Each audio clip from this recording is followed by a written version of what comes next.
It was a warm July evening in 2003 when New York City was swallowed by one of the worst blackouts in its history.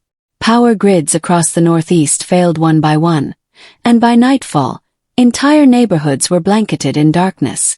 At St. Dominic's Hospital in the Bronx, backup generators hummed as nurses scrambled to keep patients stable. Among them was 29-year-old Emily Carson, a well-liked and highly respected trauma nurse known for her sharp instincts and calm demeanor. Emily had clocked in for her usual night shift at 7 p.m. By 7:20, the hospital was operating on emergency power. Monitors flickered. Hallways were lit by flickering emergency lights. She stayed calm, helping move ICU patients onto manual ventilators and guiding panicked interns through emergency protocol.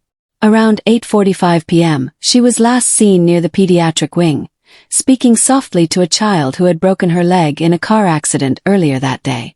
Then Emily disappeared. She was never seen again. The next morning, as power was gradually restored and the city began to stir from its chaotic night, her colleagues realized she hadn't checked out. Her belongings were untouched in the staff locker. Her purse, her phone, even her half-eaten salad in the fridge remained exactly as she'd left them. What made things worse was the lack of surveillance footage. The hospital's camera system had gone dark during the blackout, and the backup system was faulty. Detective Ryan Miller was assigned to the case the following day. A seasoned NYPD investigator, he'd worked dozens of missing persons cases, but Emily stood out immediately.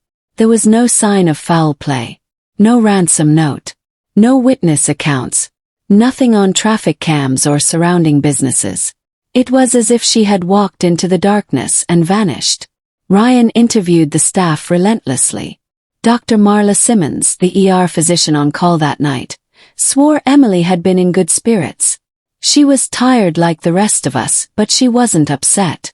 She wasn't the type to abandon her post, especially not mid-crisis, she insisted. Security guard Tony Delgado recalled seeing Emily walking down the hallway around 8:50 p.m. I thought she was heading to pediatrics again, but she never came back down. I remember because I was stationed right by the stairwell. She didn't use the elevator. Too risky during a blackout. Ryan checked every stairwell, every closet, every rooftop access. Cadaver dogs were brought in. Nothing. Her scent trailed off near the east stairwell, then stopped cold. Weeks passed. Flyers with Emily's face dotted the city. Her family offered a $25,000 reward. Psychics called in with cryptic visions. Tips came in from across the boroughs, but all were dead ends. Ryan even entertained the idea that she had run away. But why leave during a blackout? Why vanish without taking anything with her? 2 months later, Ryan received a call from a janitor working at an abandoned wing of the hospital that had been sealed off for asbestos work. The man claimed he heard a voice humming near the second floor late at night. At first, Ryan dismissed it as nonsense. But curiosity got the better of him. He and 2 officers entered the sealed wing through a maintenance access point. The air was thick with dust, paint flakes peeling from the ceiling. Medical equipment sat under tarps like forgotten relics.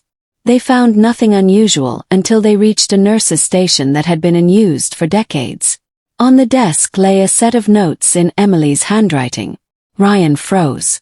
The notes were dated the night of the blackout. The handwriting was unmistakable. Her style of scripting the letter R and looping her Y matched her previous reports. The notes were frantic, like someone writing in a rush. Lights out. Something's wrong. I saw a man in the OR.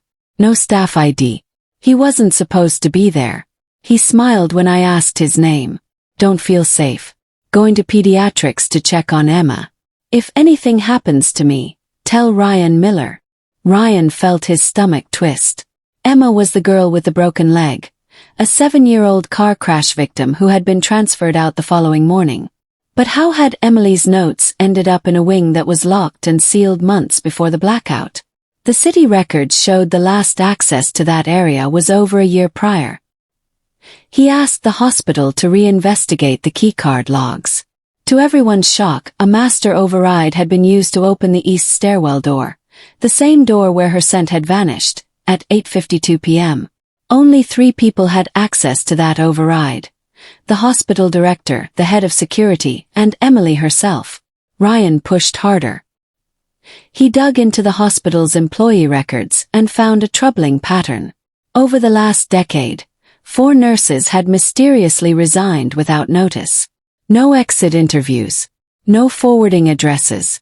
All during major citywide emergencies. One name stood out, Rachel Lint, a nurse who had vanished during Hurricane Floyd in 1999. He tracked down Rachel's sister in Albany, who told him Rachel had always talked about a hidden wing of the hospital where she once saw a man standing under a broken light fixture, watching her without blinking. Rachel said she reported it, but no one believed her. She left the city within weeks. Ryan returned to the abandoned wing with a forensic team. Behind a storage closet, they found a narrow hallway that led to a forgotten basement space sealed with concrete blocks. The hospital had no record of its construction. They broke through. Inside, they found a room filled with old patient files, rusted wheelchairs, and a single bed bolted to the floor. The sheets were clean. A fresh apple sat on the nightstand. There was no power supply. No running water. And yet, the room had clearly been occupied recently. They tested the apple. It was less than 24 hours old. Ryan felt a chill as they uncovered one final object on the desk. A Polaroid photo of Emily. She was sitting on the bed, smiling softly. Her eyes were tired, but she didn't look afraid. On the back of the photo in her handwriting were the words, "He doesn't let us leave until the lights go out." Despite a full investigation, no suspect was ever identified. The strange man from the ore was never found. Hospital staff denied knowledge of the hidden room. And without further evidence, the case eventually went cold.